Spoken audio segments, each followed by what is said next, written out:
Environmental friendly plastic అనేది climate చేంజ్కి కారణమవుతుందండి. Biodiversity లాస్కి కారణమవుతుంది. ఎలా అంటే మనకి ప్లాస్టిక్ అనేది ముఖ్యంగా మనం ఎక్కువగా క్యారీ బ్యాగ్స్ గాను, తర్వాత పెట్ బాటిల్స్, పాలీఇథైలిన్ టెరాఫ్థలేట్ అంటారు. మనం వాడేటువంటి వాటర్ బాటిల్స్ ఏవైతే ఉన్నాయో వీటిని పెట్ బాటిల్స్ అంటారు. ఇవి అండ్ క్యారీ బ్యాగ్స్ కూడా మనం వాడేవి చాలా తక్కువ మైక్రాన్స్తో ఉంటాయండి. ఎప్పుడైతే చాలా తక్కువ మైక్రాన్స్తో ఈ ప్లాస్టిక్ వాడుతున్నామో, ఈ తక్కువ మైక్రాన్స్తో ప్లాస్టిక్ని వాడటం వల్ల అవేంటంటే మైక్రో పార్టికల్స్గా విడిపోతాయి. భూమిలో మనం వినియోగం అయిపోయిన తర్వాత పడేసినప్పుడు అవి చాలా చిన్న పార్టికల్స్గా విడిపోతాయి, మైక్రో పార్టికల్స్గా విడిపోయినప్పుడు అవి ఏం చేస్తాయి, వాటర్ ద్వారా ఓషన్స్లోకి వెళ్తాయి. ఓషన్స్లోకి వెళ్ళిన తర్వాత ఓషన్స్లో ఒక తెట్టులాగా ఏర్పడతాయి.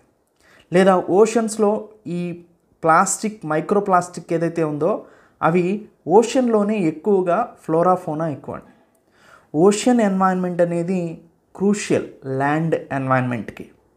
ఓషన్స్ లేకపోతే ల్యాండ్ లేదని చెప్పుకోవచ్చు. అందుకని మ్యాక్సిమం పర్సంటేజ్ ఓషన్స్ ఉండటం వల్లే ల్యాండ్ మీద ఉన్నటువంటి యానిమల్స్ ఫ్లోరాఫోనా ఉంటున్నాయి. ఓషన్స్ లేకపోతే ల్యాండ్ కూడా లేదని చెప్పుకోవాలి జియోలజికల్ టర్మ్లో. అయితే ఈ ల్యాండ్ మీద ఉన్న ఫ్లోరాఫోనాకి ఓషన్లో ఉన్న ఫ్లోరాఫోనాకి ఫుడ్ చైన్ లింకేజ్ ఉంటుంది, మనందరికీ తెలిసిన విషయమే. అంటే సపోజ్ ఇప్పుడు ఓషన్లో ఉన్న ఫిషెస్ని మనం కన్జ్యూమ్ చేస్తూ ఉంటాం. ఈ ఫిషెస్ ఏవైతే ఉన్నాయో ఓషన్లోకి ఈ మైక్రో పార్టికల్స్ ప్లాస్టిక్ వెళ్ళిన తర్వాత ఈ ఫిష్ కన్జ్యూమ్ చేస్తాయి. ఈ ఫిష్ని మనం కన్జ్యూమ్ చేస్తాం, అంటే ఫుడ్ లింక్ ద్వారా, ఫుడ్ వెబ్ ద్వారా చేసినప్పుడు ఆ ప్లాస్టిక్ అనేది మనం పడేసింది తిరిగి ఎక్కడికి వస్తుందండి, మన దగ్గరికే వస్తుంది. అంటే ఈ ప్లాస్టిక్ అనేది మన బాడీలోకి ప్రవేశిస్తుంది, యానిమల్స్ బాడీలోకి వెళ్తుంది. తర్వాత ఫ్లోరాఫోనా, మొక్కలు, జంతువుల్లో కూడా ఇది వ్యాప్తి చెందుతూ ఉంది.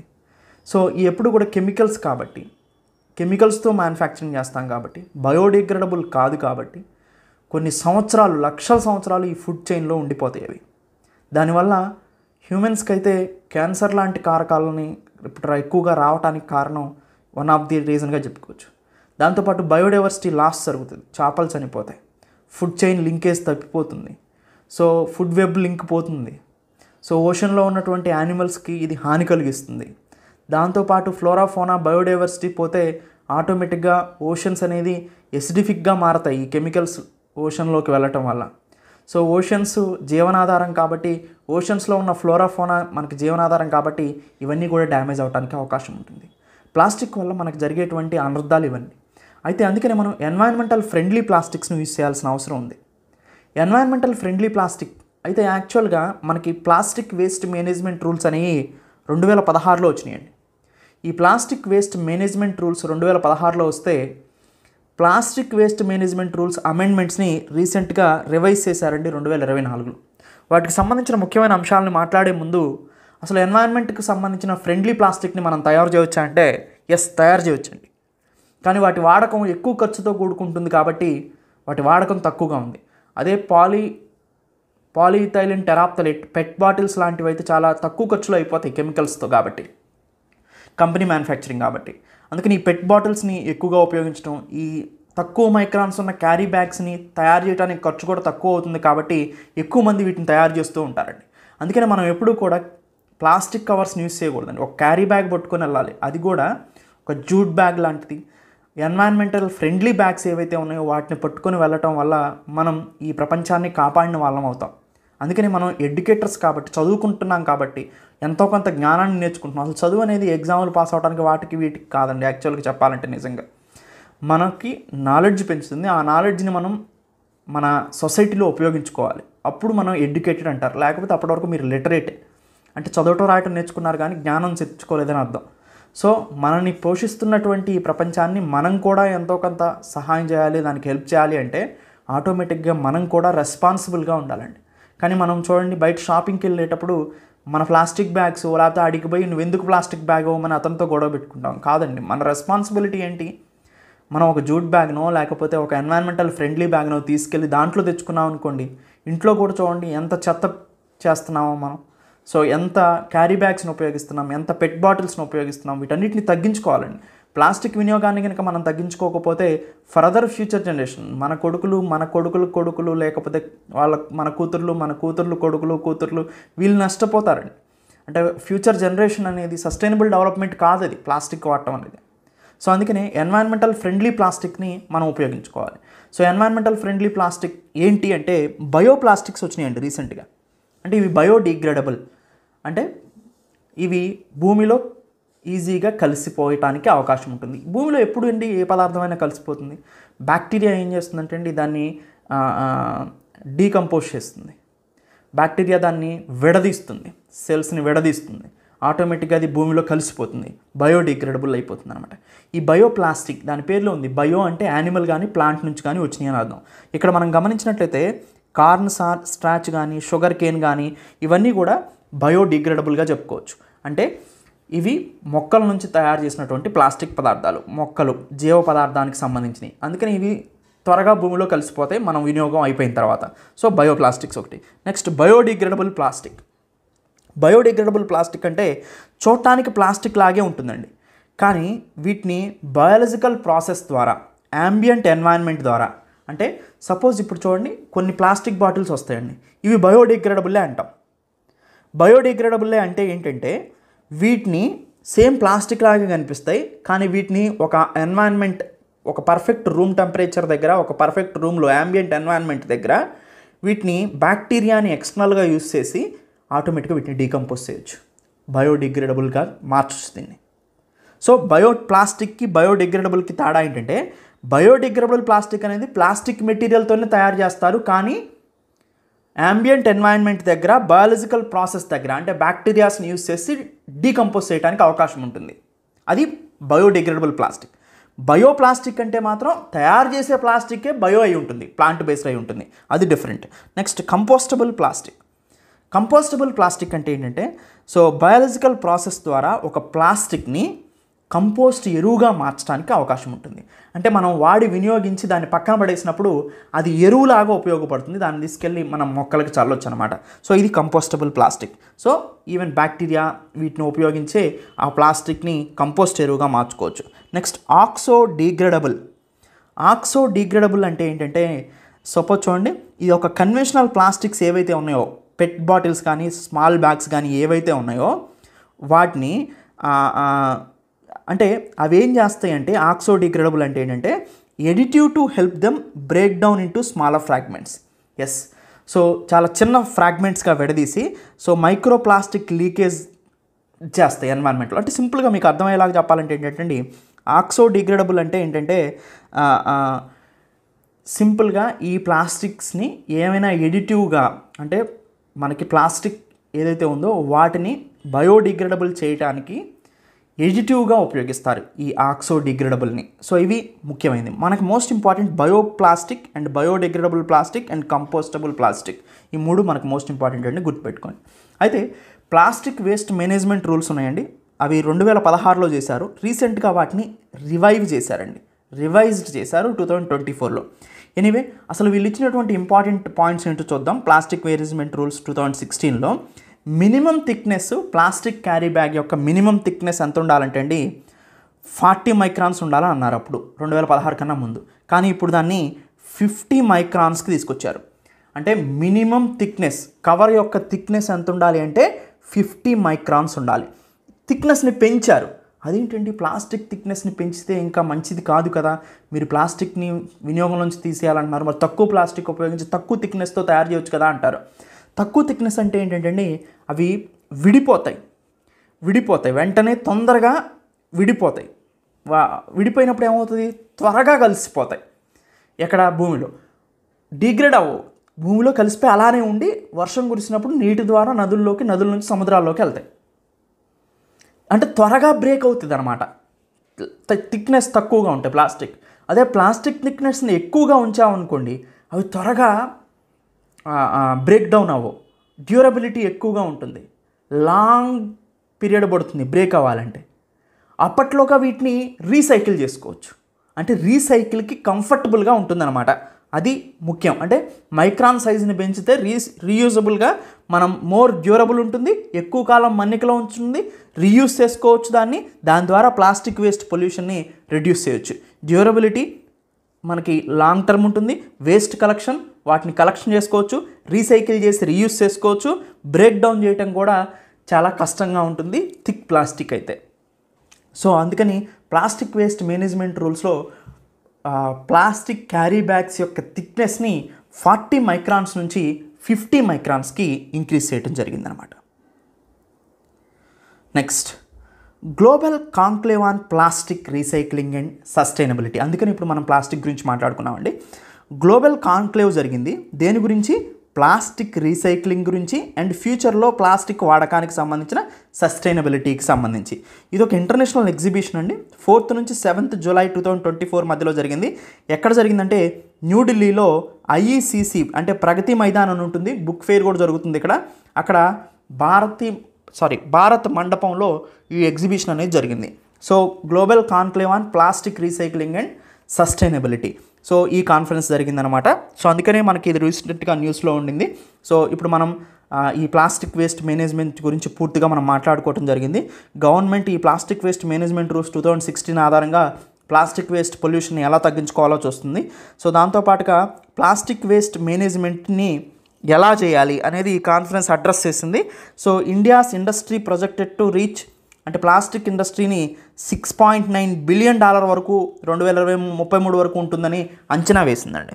మొత్తం మీద మనకి ప్లాస్టిక్ వేస్ట్ మేనేజ్మెంట్ రూల్స్ 2016 అనేది మోస్ట్ ఇంపార్టెంట్. దాన్ని 2024 రివైవ్ చేశారు. Global conclave on recycling and sustainability అనేది చాలా ఇంపార్టెంట్ టాపిక్గా మనకి ఇక్కడ కనిపిస్తుందండి. నెక్స్ట్ టాపిక్ వచ్చేసి చిర్కే అండ్ ఫూర్కీ అనేది ఒక డిసీజ్ అండి. ఇవి 2 రకాల diseases, Chirke and Foorkey. So Chirke and Foorkey అనేది డిసీజ్ దేనికి సంబంధించిందంటే కార్డ్మామ్కి సంబంధించిందండి. అంటే యాలకులకు సంబంధించినటువంటి డిసీజ్. ఇవి యాలకుల పంటని పూర్తిగా నాశనం చేస్తున్నాయండి. క్రాప్ డ్యామేజ్ అవుతుంది, అంటే పంట నాశనం అవుతుంది. లెస్ ఈల్డింగ్ వస్తుంది, తక్కువ పంట వస్తుంది. సో అందుకని ఈ 2 డిసీజెస్ని కార్డ్మామ్ డిసీజెస్గా పేర్కొనడం జరుగుతుంది. ఇవి ఒక వైరల్ డిసీజెస్ అండి. చిర్కే అండ్ ఫోర్కీ అనేవి ఒక వైరల్ డిసీజెస్. ఇవి వైరల్ డిసీజెస్ అనేవి సో కార్డ్మామ్ క్రాప్ని తక్కువ ఈల్డ్ వచ్చేటట్టు అండ్ ఎక్కువ డ్యామేజ్ని చేస్తూ ఉన్నాయన్నమాట. ఎందుకు ఈ వైరల్ డిసీజెస్ బాగా వ్యాప్తి చెందుతూ ఉన్నాయని మనం గమనించినట్లయితే ఎకో సిస్టంలో చేంజెస్ వచ్చినాయి. Insufficient rain during dry months. So ఎండాకాలం లాంటి నెలల్లో తక్కువ నీరు ఉండటం వల్ల ఈ వైరస్ కూడా విజృంభిస్తూ ఉంటుంది. పూర్ అగ్రికల్చర్ ప్రాక్టీసెస్, వ్యవసాయానికి సంబంధించిన పద్ధతులని సరిగా పాటించకపోవటం కూడా ఈ వైరల్ డిసీజ్ రావడానికి కారణం అన్నమాట. అయితే రీసెంట్గా AI టూల్ని ఒకదాన్ని డెవలప్ చేశారండి. ఈ కార్డ్మామ్ డిసీజెస్ అయినటువంటి ఏదైతే లార్జ్ కార్డ్మామ్ డిసీజెస్ ఏవైతే ఉన్నాయో వీటిని ఫైండ్ అవుట్ చేయడం కోసం ఒక ఆర్టిఫిషియల్ ఇంటెలిజెన్స్ టూల్ని డెవలప్ చేయడం జరిగింది సిక్కింకి సంబంధించి. ఎవరు డెవలప్ చేశారంటే నేషనల్ ఇన్ఫర్మాటిక్స్ సెంటర్ అండి.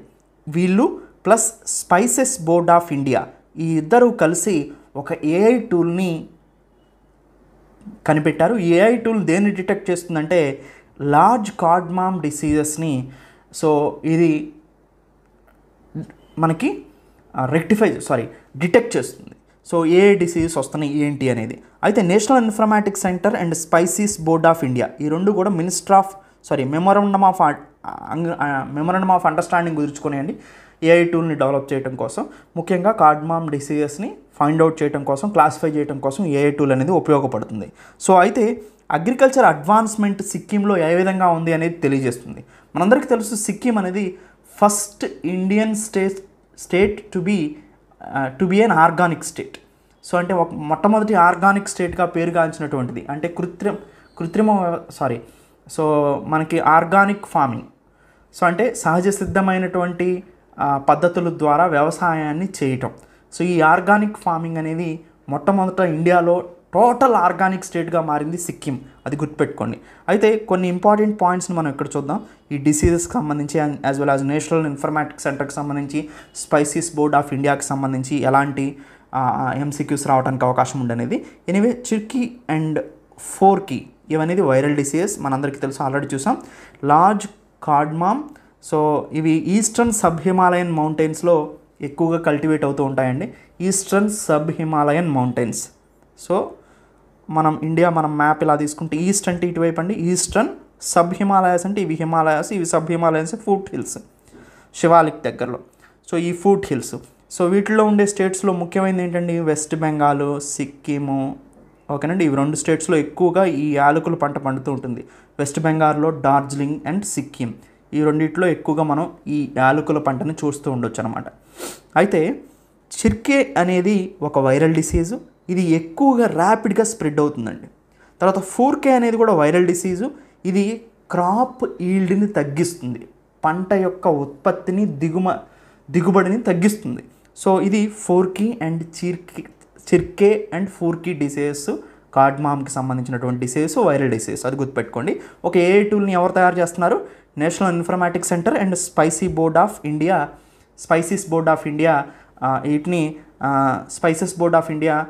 వీటిని తయారు చేస్తుంది.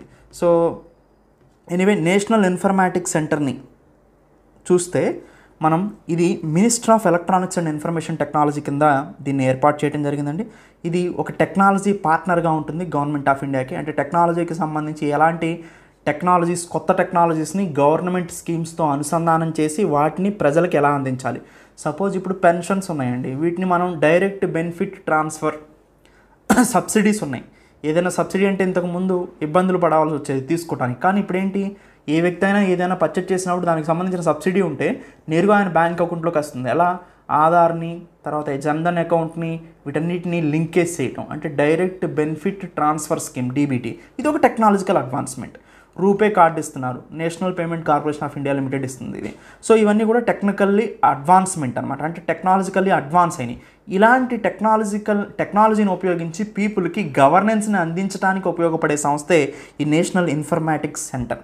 సో ఇది ministry of electronics and information technology MeitY కింద పనిచేస్తూ ఉంటుంది. దీన్ని 1976లో ఏర్పాటు చేయడం జరిగిందండి.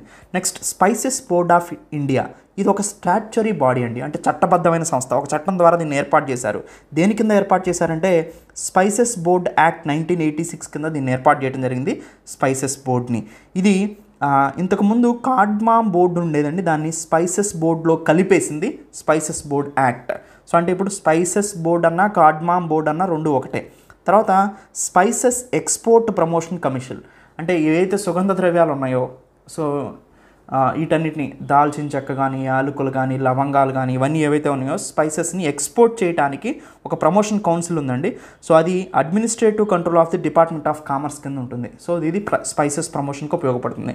సో స్పైసెస్ అనేది కార్డ్మామ్ కూడా ఒక స్పైసీ కాబట్టి సో దానికి సంబంధించి ఇప్పుడు నేషనల్ ఇన్ఫర్మాటిక్స్ సెంటర్తో ఒక టెక్నికల్ మెమోరండమ్ ఆఫ్ అండర్స్టాండింగ్ కుదుర్చుకొని ఒక AI టూల్ని డెవలప్ చేసి కార్డ్మామ్ ప్రొడక్షన్ ఇండియాలో ఇంక్రీజ్ చేసి వాటిని ఎక్స్పోర్ట్ చేయడానికి స్పైసెస్ బోర్డుకి అవకాశం ఉంటుందన్నమాట. అందుకని AI టూల్ని డెవలప్ చేస్తున్నారు. నెక్స్ట్ అండి, ఒక మోస్ట్ ఇంపార్టెంట్ పాయింట్ అండి, ఇది జంక్ DNA. జంక్ DNA అంటే ఏంటంటే మన బాడీలో మన ప్రతి అవయవాన్ని చూసినట్లయితే ప్రతి అవయవం కూడా సెల్ ఉంటుంది, కణం ఉంటుంది. ఆ సెల్లో మనకి న్యూక్లియస్ ఉంటుంది, న్యూక్లియస్లో DNA ఉంటుంది, అవునండి. సో ఆ DNAలో క్రోమోజోమ్స్ అంటే క్రోమోజోమ్లో DNA ఉంటుంది, ఇట్లా DNA ఉంటుంది కదా. ఈ DNAలోనే మనకు సంబంధించిన హెరిడిటరీ ఇన్ఫర్మేషన్ మొత్తం కూడా మనకు క్యారీ అవుతూ ఉంటుంది. అయితే ఈ DNA అనేది 2 రకాలుగా ఉంటుందండి, coding DNA and non coding DNA అని. కోడింగ్ DNA అంటే ఏంటంటే ఇవి ప్రోటీన్స్ని ప్రొడ్యూస్ చేస్తాయి, అంటే ప్రోటీన్స్ని తయారు చేస్తాయి, కోడింగ్ DNA. సో ఈ కోడింగ్ DNA అనేది కోడ్ చేయబడింది. నాన్ కోడింగ్ DNA దాన్ని మనం డిటెక్టబుల్ కాదనమాట. సో కోడింగ్ DNA మనం చూసినట్లయితే ఈ ప్రోటీన్ని తయారు చేస్తుంది. ఈ ప్రోటీన్స్ అనేది ఎసెన్షియల్ బ్లాక్స్ అని మనందరికీ తెలుసు, ఎమినో యాసిడ్స్ కానీ ఇవన్నీ కూడా ఎసెన్షియల్ ఎలిమెంట్స్ మన బాడీకి. సో ఈ ప్రోటీన్ తయారు చేసేది DNA. సో డైలీ లైఫ్కి ఈ ప్రోటీన్స్ అనేవి మనకి బాగా ఉపయోగపడతాయి. అయితే ఇక్కడ మనకి జంక్ DNA అనేది కొత్త పదం. జంక్ DNA అంటే నాన్ కోడింగ్ DNA అని అర్థం అనమాట. యాక్చువల్గా చూస్తే అండి హ్యూమన్ బాడీలో ఓన్లీ కోడింగ్ DNA 2% కనపడుతుంది, నాన్ కోడింగ్ DNA 98% కనిపిస్తూ ఉంది. రీసెంట్గా ఎందుకు న్యూస్లో ఉందంటే అండి కోడింగ్ డిఎన్ఏ వల్లే కాదు ఎఫెక్ట్ అనేది, more number of diseases non coding DNA వల్ల కూడా వస్తున్నాయి అని ఫైండ్ అవుట్ చేశారు. అందుకని మనకి న్యూస్లో ఉండింది. సో బ్యాక్టీరియాలో కూడా ఈ నాన్ కోడింగ్ డిఎన్ఏ అనేది ఉంటుంది. అయితే బ్యాక్టీరియాలో నాన్ కోడింగ్ డిఎన్ఏ అనేది 2% ఉంటే హ్యూమన్స్లో 98% ఉంది.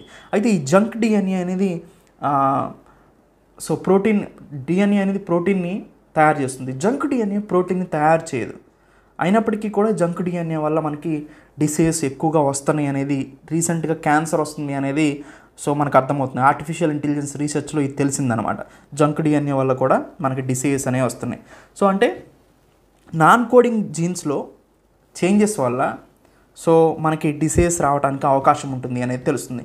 ఈవెన్ కొన్ని ఫైండింగ్స్లో జంక్ డిఎన్ఏ మనకి ఆర్ఎన్ఏ తయారు చేస్తుంది, రైబోజోమ్స్ దాని నుంచి వస్తాయి అనేది తెలుస్తున్నప్పటికీ కూడా సో జంక్ డిఎన్ఏతో మనకి కోడింగ్ డిఎన్ఏతో పోలిస్తే నాన్ కోడింగ్ డిఎన్ఏ వల్ల కూడా మనకి ఎక్కువగా డిసీజ్ వస్తున్నాయని తెలుస్తుంది. అయితే అండి నాన్ కోడింగ్ డిఎన్ఏని మనం గమనించినట్లయితే ఓవర్ ఏ పీరియడ్ ఆఫ్ టైంలో ఫస్ట్ స్టార్ట్ అయినప్పుడు హ్యూమన్ ఎవల్యూషన్ స్టార్ట్ అయినప్పుడు కోడింగ్ డిఎన్ఏ అనేది ఎక్కువగా ఉంటుంది. ఎప్పుడైతే ట్రాన్స్పొజిషన్ అంటారండి, అంటే